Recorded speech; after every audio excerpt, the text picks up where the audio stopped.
অনেকদিন পর একটা বড় ভিডিওতে আসলাম। এতদিন শর্ট ভিডিও করছিলাম, তা বড় ভিডিওটা আলোচনা করছি বিবাহ সংক্রান্ত নিয়ে।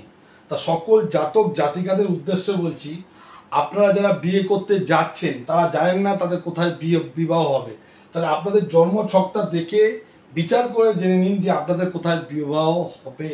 তা সকল জাতক জাতিকাদের উদ্দেশ্যে বলছি, বিবাহ বিবাহ একটা হয় আত্মীয় স্বজনের সঙ্গে, একটা বিবাহ হয় প্রচলিত প্রথার বিরুদ্ধে, যেটা আমাদের হিন্দু ধর্মের যে নিয়মে আমরা বিবাহ করব তার বিরুদ্ধে আমরা বিবাহ করি।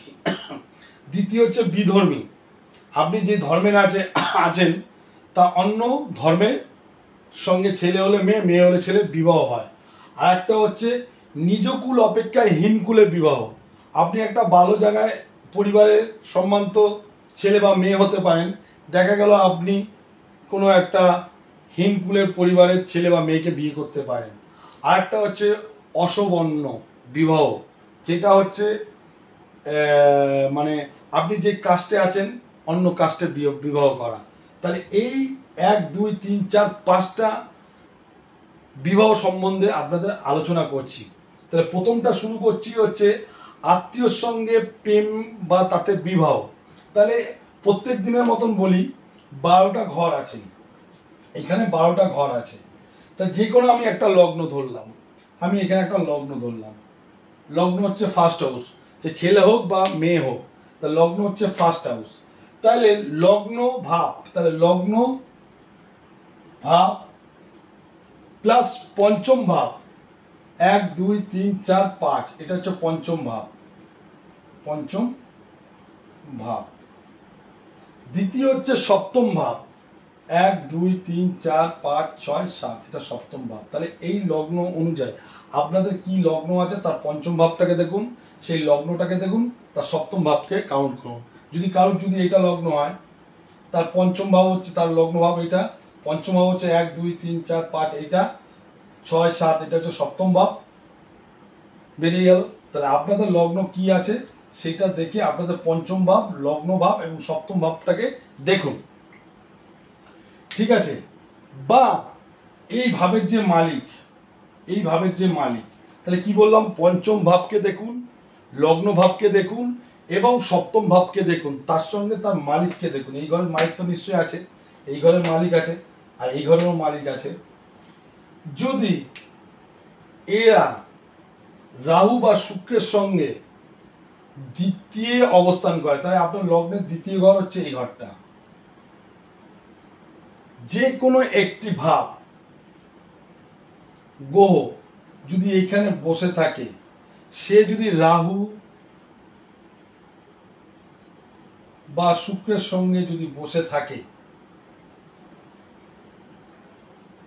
এবং দ্বিতীয় ভাবের ঘরের সঙ্গে যুক্ত থাকে, বা দ্বিতীয় ঘরের যে মালিক সে যদি যে কোনো হাউসে বসে যদি রাহু বা শুক্রের সঙ্গে যদি বসে থাকে, তাহলে সেই জাতকের আত্মীয়র সঙ্গে প্রেম এবং বিবাহ হওয়ার সম্ভাবনা আছে। এই হিসাবে বিচার করলে যদি আপনার লগ্ন যেটা হবে তার তৃতীয় হাউসের সঙ্গে যদি এরকম সম্পর্ক হয়, তাহলে আশেপাশে পরিবেশের ভাতা ভগ্নির সাথে বিয়ে হতে পারে, বা আপনার সহপাঠী যার সাথে মেলামেশা করছেন তার সাথে বিবাহ হতে পারে, ঠিক আছে? যদি থার্ড হাউসের সাথে যদি যুক্ত হয়ে থাকে এই একই সূত্র, তাহলে এটা হলো আত্মীয় সঙ্গে বিবাহ বা প্রেম। আসা যাক, এবার আসছি প্রচলিত প্রথার বিরুদ্ধে বিবাহ। তাহলে প্রচলিত বিবাহ যেটা আমরা যেমন ব্রাহ্মণ দেখে দিনক্ষণ বিচার করে যে বিবাহটা করি সেটা হচ্ছে প্রচলিত বিবাহ। তার বিরুদ্ধে যদি আমরা কোনো বিবাহ করি তাহলে প্রচলিত প্রথার বিরুদ্ধে বিবাহ। তাহলে কাদের হয়, কোন ছেলেদের কোন মেয়েদের হয় আগে জানুন। আমি এখানে একটা লগ্ন ধরলাম, তাহলে 12টা ঘরের মধ্যে যে কোনো একটা লগ্ন আপনার হতে পারে। তাহলে আপনার লগ্ন কি সেটা দেখুন। আমি এখানে একটা লগ্ন ধরলাম, লগ্ন হচ্ছে ফার্স্ট হাউস।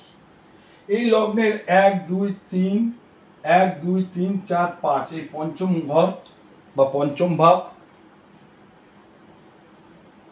বা এটা পঞ্চম ভাব, বা এই পঞ্চম ভাবের গ্রহ যদি এখানে থাকে, তাহলে আপনার লগ্ন কোনটা আছে তার পঞ্চম ভাবকে দেখুন। আর পঞ্চম ভাবের গ্রহ এখানেও থাকতে পারে, এখানেও থাকতে পারে, এখানেও থাকতে পারে, এখানেও থাকতে পারে, যেখানে খুশি থাকতে পারে, আমি এইখানে ধরলাম। তাহলে প্রচলিত প্রথার বিরুদ্ধে বিবাহ, আপনার যেটা লগ্ন হবে তার পঞ্চম ভাবটাকে দেখুন এবং পঞ্চম ভাবের মালিককে দেখুন সে কোথায় বসে আছে। তাহলে পঞ্চম ভাব দেখুন এবং পঞ্চম ভাবের মালিককে দেখুন এবং বৃহস্পতিকে দেখুন। যদি পঞ্চম ভাবে যদি বৃহস্পতি বসে থাকে, বা বৃহস্পতি যদি পঞ্চম ভাবের গ্রহের সঙ্গে যদি বসে থাকে, যদি এই যে কোনো দুটো ক্ষেত্রের মধ্যে আপনার ছকে যদি থাকে, সেখানে যদি আপনাকে শনি যদি দৃষ্টি দিয়ে থাকে, শনি 1 2 3 তৃতীয় দৃষ্টি যদি দিয়ে থাকে, বা শনি যদি আপনাকে এখানে থেকে যদি সপ্তম দৃষ্টি দিয়ে থাকে, তাহলে আপনি প্রচলিত প্রথার বিরুদ্ধে গিয়ে বিয়ে করবেন।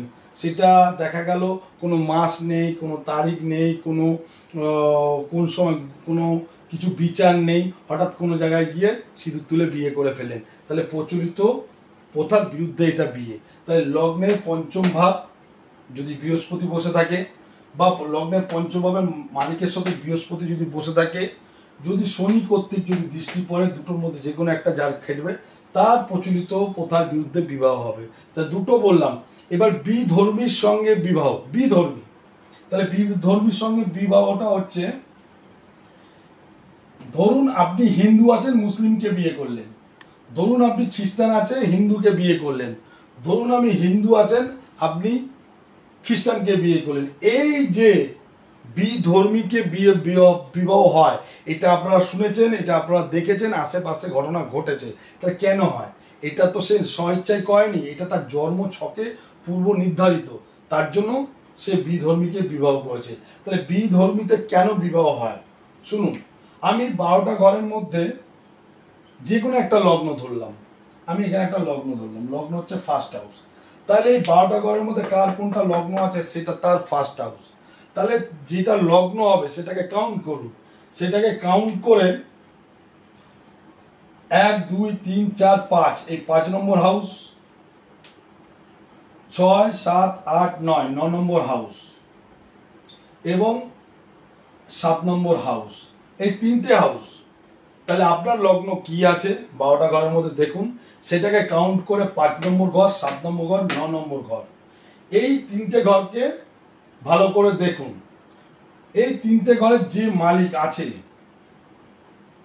সে যেখানে খুশি বসতে পারে, আপনার জন্ম সময় সে নিজের ঘরে বসতে পারে, অন্য কোনো ঘরে বসতে পারে। যদি শনি দ্বারা দৃষ্টি হয়, যদি ধরুন যে কোনো একটি ঘরে, ধরুন শনি এখানে বসে আছে, এই ভাবকে দৃষ্টি দিল, ঠিক আছে, বা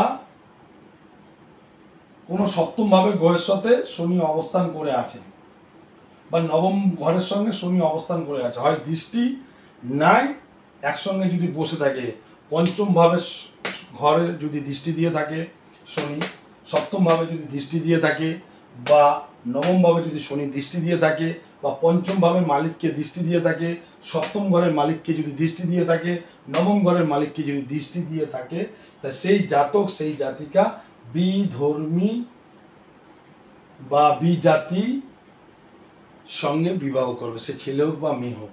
আসা যাক পরের পয়েন্ট, এটা হলো বিধর্মী। এবার পরের পয়েন্ট আসি, সেটা হচ্ছে ধরুন আপনি যেই পরিস্থিতিতে যেই জায়গায় দাঁড়িয়ে আছেন, ফ্যামিলিগত ব্যাকগ্রাউন্ড, ফ্যামিলিগত মান সম্মান যে জায়গায় আছেন, সে ছেলে হোক বা মেয়ে হয়, দেখা গেল সে আপনি নিজ কুল থেকে হীন কুলে বিয়ে করছেন, আপনার স্ট্যাটাসটা যতটা ভালো তার থেকে অনেকটা তলানিতে গিয়ে বিয়ে করছেন। আছে এরকম অনেক হয়েছে, ছেলে হলে মেয়ে, মেয়ে হলে ছেলে করেছে। তা কেন হয়? কেন হয় হীনকুলে বিবাহ কেন হয়? তাহলে প্রত্যেক দিনের মতন যেমন বলি, আজকেও তেমন বলছি, 12টা ঘর আছে, টোটাল এখানে 12টা ঘর আছে। আমি যে কোনো একটা লগ্ন ধরলাম, লগ্ন হচ্ছে ফার্স্ট হাউস। তাহলে লগ্নকে কাউন্ট করুন, আপনার লগ্ন যেটা আছে কাউন্ট করুন, লগ্ন কাউন্ট করে 1 2 3 4 5, 5 নম্বর হাউসকে দেখুন, 6, 7, 8, 9, 9 নম্বর হাউসকে দেখুন। যদি এই 5 নম্বর হাউস আর 9 নম্বর হাউস এর মালিক যদি দুর্বল হয়ে পাপপীড়িত হয়, যে কোনো একটি পঞ্চম পতির মালিকও যদি দুর্বল হয়ে যায় বা নবম পতির মালিকও যদি দুর্বল হয়, যে কোনো একটি গ্রহ যদি দুর্বল হয় বা দুটোই যদি দুর্বল হয়, তাহলে পঞ্চম ঘরের এই ঘরের মালিক যদি দুর্বল হয়ে যায় বা হচ্ছে নবম ঘরের মালিক রবি যদি এখানে দুর্বল হয়ে যায় এবং পাপ গ্রহের সঙ্গে যদি বসে থাকে, ঠিক আছে, তাহলে পঞ্চম ঘরের মালিক যদি দুর্বল হয়, নবম ঘরের মালিক যদি দুর্বল হয়, তার সঙ্গে পাপপীড়িত থাকতে হবে। যদি পাপপীড়িত হয়ে যায় এবং শুক্র শনি যদি একত্রে, ধরুন শুক্র শনি একত্রে, এখানে শুক্র এবং শনি একত্রে যদি অবস্থান করে, জাতক নিজকুল অপেক্ষায় বা জাতিকা নিজকুল অপেক্ষায় হীনকুলে বিবাহ করবে। তাই কি হলো, আপনার 12টা ঘরের মধ্যে যেটা আপনার লগ্ন হবে, তার পঞ্চম হাউসের মালিক যদি দুর্বল হয়ে যায়, তার সঙ্গে পাপপীড়িত হয়ে যায়, বা নবম ঘরের মালিক যদি দুর্বল হয়ে পাপপীড়িত হয়ে, দুর্বল মানে হচ্ছে নিচুস্থ, তাহলে রবি এখানে নিচুস্থ, আর তার সঙ্গে যদি পাপ গ্রহ, যদি অন্য কোনো পাপ গ্রহ থাকে, ধরুন মঙ্গল থাকতে পারে, শনি থাকতে পারে, রাহু থাকতে পারে, এই যে পাপপীড়িত গ্রহ যদি এখানে থাকে, তার সঙ্গে যদি শুক্র এবং শনি যদি অবস্থান করে, তাহলে সেই জাতক সেই জাতিকা নিজকুল অপেক্ষায় হীনকুলে বিবাহ করবে। এবার আসি পরের বিবাহটা, অসবর্ণ বিবাহ। ধরুন হিন্দু, কাস্টটা চেঞ্জ হচ্ছে, ধরুন কেউ ব্রাহ্মণ কোনো একটা কায়স্থকে বিয়ে করছে, বা কেউ কায়স্থ কেউ ক্ষত্রিয়কে বিয়ে করছে, কেউ ব্রাহ্মণকে বিয়ে করছে। এই যে অসবর্ণ বিবাহটা কেন হয়? তো অসবর্ণ বিবাহটা হচ্ছে, আপনাদের বোঝাচ্ছি, ধরুন এটা বিশেষ করে কর্কট লগ্নের ক্ষেত্রে হয়। এই অসবর্ণ বিবাহটা বিশেষ করে দেখা গেছে ছকে কর্কট লগ্নের জাতক জাতিকাদের হয়ে যায়। ধরুন যাদের কর্কট লগ্ন, এটা হচ্ছে কর্কট লগ্ন, তার লগ্ন হচ্ছে ফার্স্ট হাউস। এই কর্কট লগ্নের জাতক জাতিকাদের ছকে শনি বলবান হয়ে, যদি শনি বলবান হয়, শনি এখানে বলবান, শনি যদি এখানে বলবান হয় এবং বৃহস্পতির সঙ্গে যদি যুক্ত থাকে, কি বললাম, কর্কট লগ্ন হতে হবে, শনিকে উচ্চস্থ থাকতে হবে এবং শনির সঙ্গে বৃহস্পতিকে থাকতে হবে। তাই শনি হচ্ছে কাস্টের বাইরে, শনি গ্রহটা হচ্ছে কাস্টের বাইরে, ঠিক আছে, সবসময় কাস্টের বাইরে বিবাহ করিয়ে থাকে। বা আপনি যদি কোনো বন্ধু বান্ধবের সাথে মেশেন, সেটাও দেখা গেছে আপনার থেকে নিচু শ্রেণী, নিচু কাস্টের, সবসময় কাস্টের বাইরে হয়, ঠিক আছে। সেইখানে যদি বৃহস্পতি বসে থাকে, তাহলে বৃহস্পতি হচ্ছে ব্রাহ্মণের পর্যায়ে পড়ছে, শনি হচ্ছে শিডিউল কাস্ট পর্যায়ে পড়ছে। তাহলে এই দুটো গ্রহ যখন একসঙ্গে থাকবে, শনিকে উচ্চস্থ থাকতে হবে, বৃহস্পতি তার সঙ্গে থাকতে হবে, ঠিক আছে, যুক্ত যদি হয়,